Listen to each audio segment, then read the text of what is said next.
Primal Chaos. Hey guys, you know, it's a good day when I'm checking out some Pentatonix. And yeah, I'm really excited for this one. Aha is a song I haven't heard. I know it's an Imogen Heap cover. I am also not very familiar with Imogen Heap, so I've definitely not heard this song. And I'm very curious to see what these guys, I mean, a lot of Pentatonix songs they do are covers and things like that, so that's nothing new, but this is going to kind of be, most of the time when I hear one of their songs that's a cover, I know the original song. So this is going to be almost like listening to an original, which is going to be kind of cool, even though it's not. But before I jumped right in, I just wanted to point out today's episode is brought to you by my merch site. So if you go over to primalchaos.com, I got a whole bunch of cool stuff there, from band style t-shirts, hoodies, stickers and stuff like that. You know, a whole bunch of different things, including shoes and stuff that I've designed. So check that out. That's really helpful, guys. I appreciate everyone supporting me over there. That's great. Also, jump onto my Discord. There's an invitation in the description. So we have a great group of people over there. It's a lot of fun. We talk about music, and that's where you can sort of get some suggestions to me and things like that. Again, really appreciate all your support, guys. Let's jump straight in. Aha by Pentatonix. Here we go.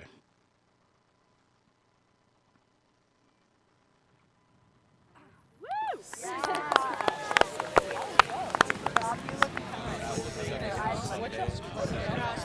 I was scared. I was scared. All right, guys. Do any of you know a scary story? There's one that comes to mind.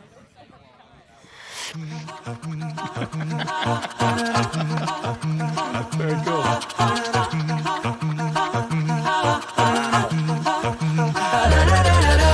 Eat, sleep, and breathe it. You're full of the stuff. Go back and tie it up tight. Wheat, meat, dairy-free, teetotal, happy, clappy, high on life. You should try it. You should know. You should know. Go on while no one's looking. Caught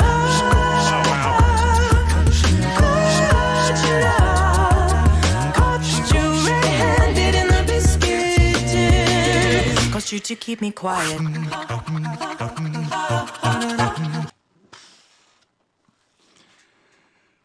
This is one of those things about Pentatonix that is just, it just blows my mind. Like, you've got such perfect intonation and acuity, right? They're just jumping into the notes in such a perfect manner, but being able to maintain those kind of rhythmic patterns and still figuring out where to breathe to get a consistent sort of rhythm.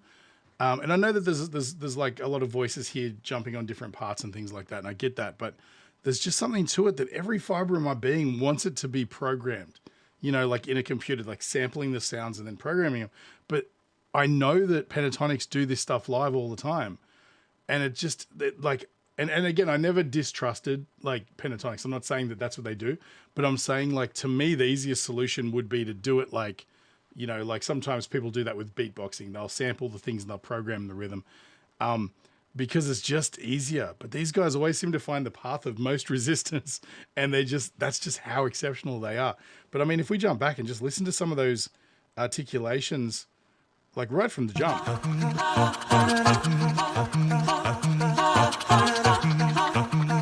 Just the consistency.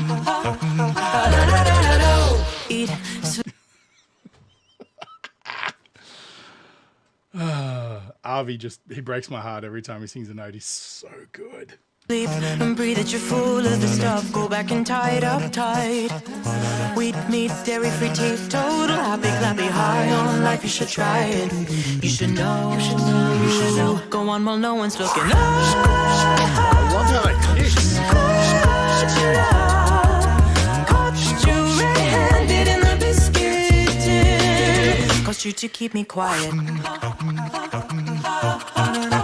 I love the snare sound there in the beatboxing. It just sounds so punchy and punky. It's kind of like it's just a really good snare sound, and it's not. It's a vocal articulation. Caused you to keep me quiet.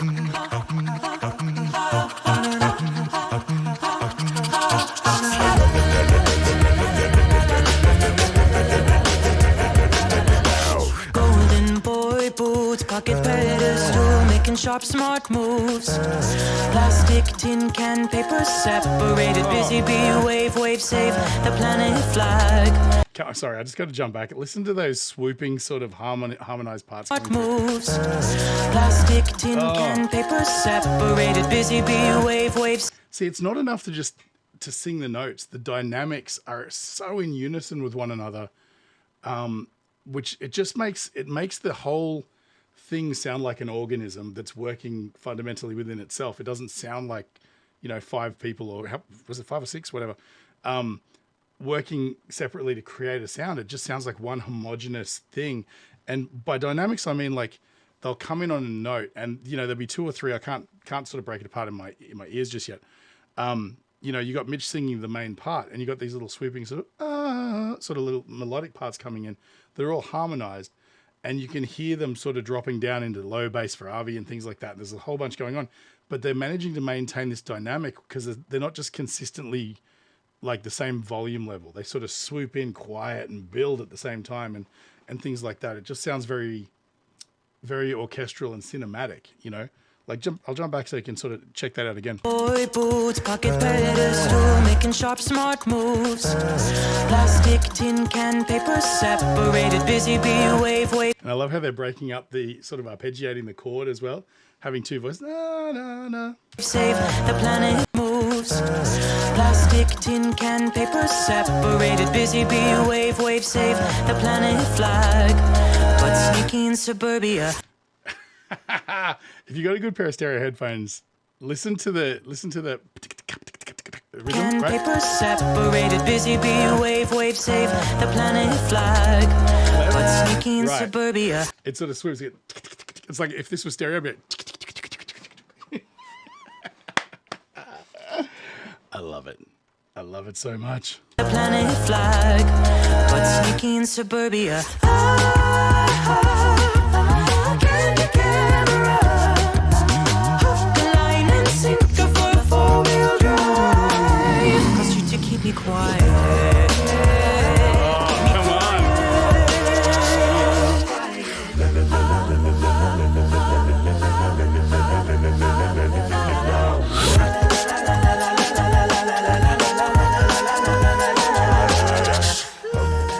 Come on, dude.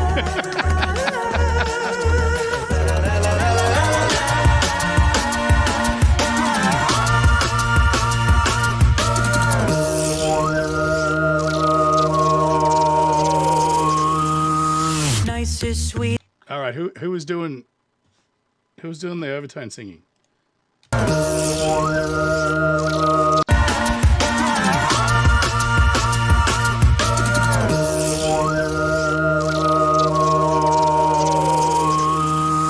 Nice is sweetest of most and everything.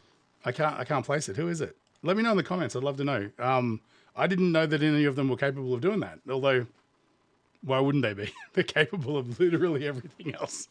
Let me hear that again. It always blows my mind when I hear that, because being able to not only produce like a harmonic overtone, that's hard enough, but then to be able to swoop it around in a melody like that and articulate like a perfect melody is a skill set unto itself. Like you can probably potentially figure out how to make that sound accidentally, but to be able to sort of manipulate it with pinpoint accuracy seems to me like that would be really hard to do. Again, if you're comfortable with overtone singing, let me know if that's a thing. It might be just as simple as singing normally, I guess, but sort of managing 2 different completely harmonic ideas at the same time sounds... I struggle walking and chewing gum, so that's... Here we go.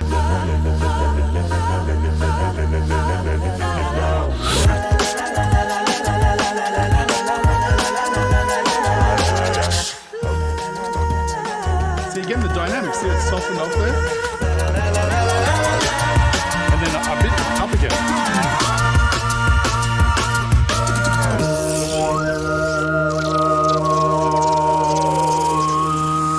Nice is sweetest. Sorry to keep going over this. I got to hear this again. Because is it pan...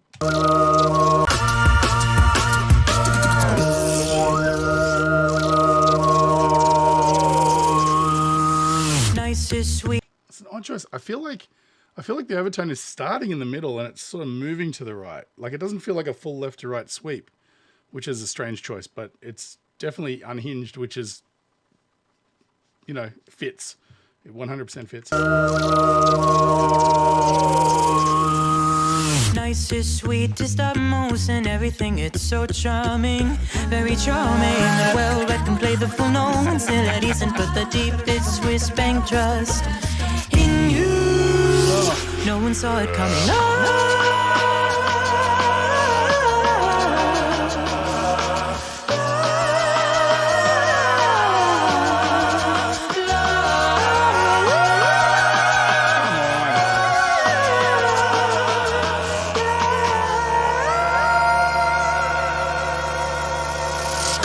Nice. Keep me quiet. One thing through that whole sort of musical idea, that concept through there, it sort of struck me as like they have this ability somehow. I mean, like I don't listen to a whole lot of a cappella, but that to me sounded like an entire chorus of people. And I think the reason for that is they're very careful with their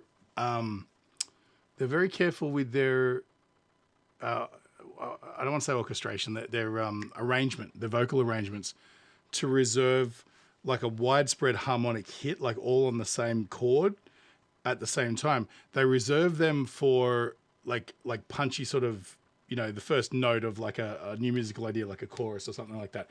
So you sort of spread things out and you sort of arpeggiate things a little bit so that things aren't all coming in at once, so that when you want a big musical impact, you just bash everybody at once on one chord, one singular idea.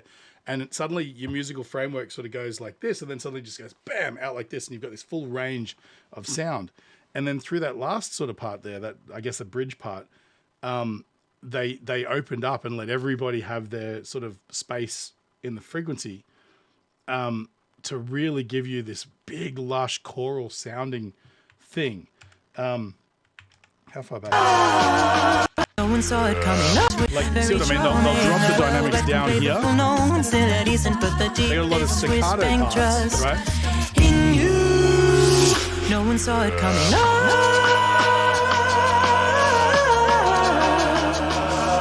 Moving chords.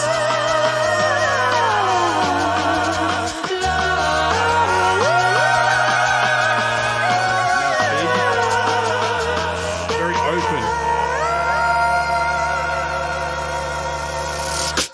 And I love that just in that last little fragment there, you can hear the individual voices, because everybody goes from a very blending sort of sound to more of like a solo tone where you can hear a bit of vibrato coming in, and you can suddenly, all of that big choral sort of chunk sort of devolves into individual voices on that last note, and you can hear each individual person in the spectrum sort of like finishing off their notes. It's so beautiful. Like, it's because of the vibratos. You to keep me quiet.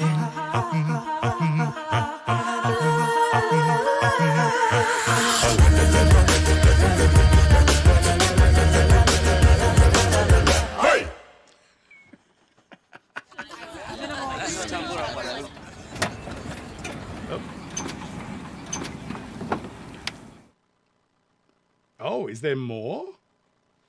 Does it continue on to some other track? Wow. Okay. Where to begin? Where to begin breaking this down? I mean, I think I said it all. Like, this is like a masterclass in arrangement, right? Not only are they doing challenging things vocally, where almost all of the parts are so staccato and articulate that it's almost like everybody in the group is beatboxing to a degree. They're just making different sounds, because it sounds like a big programmed sort of piece that, made with synths and things like that are easy to manipulate with MIDI, and you can rhythmically grid things and stuff like that. But I mean, this is obviously being achieved with just natural human voices. And so, with the beatboxing, whatever he's doing, right? Some sort of rhythm, you can sort of picture that sort of staccato nature in a lot of those sort of like, those higher sort of sort of things. They're so staccato and so like so precise that it almost sounds like an extension of the programming of the backing track, even though it's not. It's a bunch of people singing. I'm sort of, for this one in particular, I'm kind of likening it to one of those EDM style dance music-y kind of productions. because it's the easiest thing to correlate how they like what they're doing. But what the true masterpiece here is, to me personally, is the dynamics. It's their ability to work as a cohesive unit to sort of drive the song to high levels of just like gain, you know, where they need to be exciting and expressive, and then dropping it back down so that those larger musical ideas have meaning. Because if everything's at 10, then nothing's at 10. Everything's at 1, you know. It's just a loud 1, you know. But if you can sort of bring it down to like a 5 every once in a while, when you jump back up to that 10, it's a musical, it's just revolutionary to your ears. You're like, whoa, where did all that level come from? Where did all that intensity come from? And it's from staying your hand. It's from being mature with your choices and allowing things to breathe. And that's the beauty of this whole composition for me. Aside from the fact that it's beautifully articulate, I love the fact that it's kind of, it challenges that little clean cut sort of a cappella Pentatonix image a little bit, because it is kind of dark sounding and it's mysterious and it's edgy. And then they've come up with a music video that sort of relates that too. You can see correlations there between, you know, movies like The Strangers or The Purge or things like that, where they're coming to get you, you know, and it's kind of got that horror aesthetic. But wow, it was just such a great, like, the whole thing is just a really good little piece. I love it. I love it so much. And I'd love to hear them do it live one day, because it's the kind of thing where you're witnessing it, but you just can't believe it. You know, you're just sitting there going, these are human beings. It's one of those next level things. And I mean, this was years ago. I can only imagine what they can do with this track now. I'd love to hear if I saw there was a couple of live versions of this on YouTube. So maybe I should check a more recent one out and see if anything's evolved or changed. I don't see any room for improvement, don't get me wrong, but these guys they're nothing if not perfectionists, and you know, they also, I know that the band's evolved, or the group I should say, has evolved quite considerably since this came out as well. So that's another thing. But yeah, this was a great one. Thanks again, guys, for the suggestions and stuff like that. Keep them coming. Let me know in the comments any interesting sort of anecdotes about this particular track, because I didn't even know it existed. And I'd love to hear from you guys, particularly about stuff like this, where there's some technical sort of stuff involved. I know that there's probably a lot of singers watching this and a lot of a cappella sort of artists watching this. And if there's some insight you can give me as not particularly a singer so much, I'd love to hear about that too. But yeah, thanks again, guys. That was fantastic. Don't forget to check out my merch store if you appreciate it, or, you know, if you feel like supporting the channel, you can just buy me a coffee. I'll leave a link in the description as well. And don't forget to like, share, follow, subscribe, and all that. And you'll be seeing a lot more of this sort of stuff. Thanks again, guys. Primal Chaos. Catch you on the next one.